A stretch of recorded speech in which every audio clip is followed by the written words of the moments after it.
Tom Casey here today talking about flexible ductwork. Flexible ductwork are those tubes you probably see running through your attic or crawl space or basement that connect your ductwork to the registers in your home.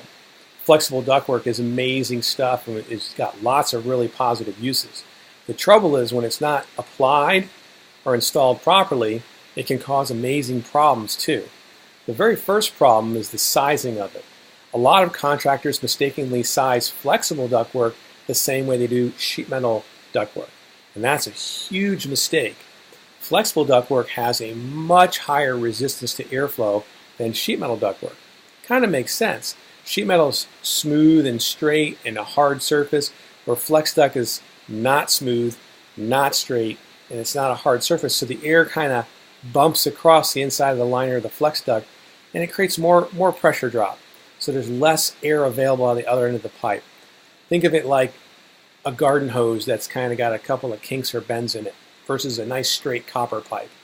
That's really the way that sheet metal duct and flex compares to each other. So if it wasn't sized properly, that's problem number one. And unfortunately, a lot of contractors don't know that there's a difference. The second issue comes with the installation of the flexible ductwork. There's specific rules and guidelines that should be followed to make sure your system works properly. Again, unfortunately, a lot of contractors don't know those rules. The easy visual sign is for two things going on with the installation. One is called sag and one is called compression. Sag is just what it sounds like. If you go and look at your flex ducts and throughout your attic or crawl space or basement or whatever, and you see wherever there's a hanger, on each side of the hanger, the duct literally is sagging over it, or the hanger is like pinching into the duct itself, that's sag. That's the first kind of sag, and that's not good. That creates a choke point inside of that duct that you can't see with your eye, but now that you look for a sag, it kind of makes sense. The other place where there can be a sag is in between hangers. You have that like hammock effect where the duct kind of droops. Now again, imagine it's versus a straight pipe, that the air is just flowing straight along a smooth surface versus the air is doing this all the time. It's way harder for the air to blow through all those sags and loops than it is through a straight metal pipe. Now, the other side about sags is sometimes the way they get installed, ducts are wrapped around or against construction assemblies like joists, trusses, things like that. And the truss or the joist creates the sag. So if you're just looking and see a duct kind of bent around a truss or a joist, yep, it's a sag, and that's going to be a choke point for air. The other issue with flexible ductwork after sags and the way that it's installed is called compression. Flexible ductwork comes in 25-foot standard lengths, and they've got to be trimmed to size. And that 25-foot comes crammed into a little 4-foot tall box, and you expand it out to 25 feet. So from 4 feet to 25 feet, that's almost 5 times its length from how it's shipped to how it's installed. Well, the installers have to literally extend and uncompress that flex duct all the way for it to work properly.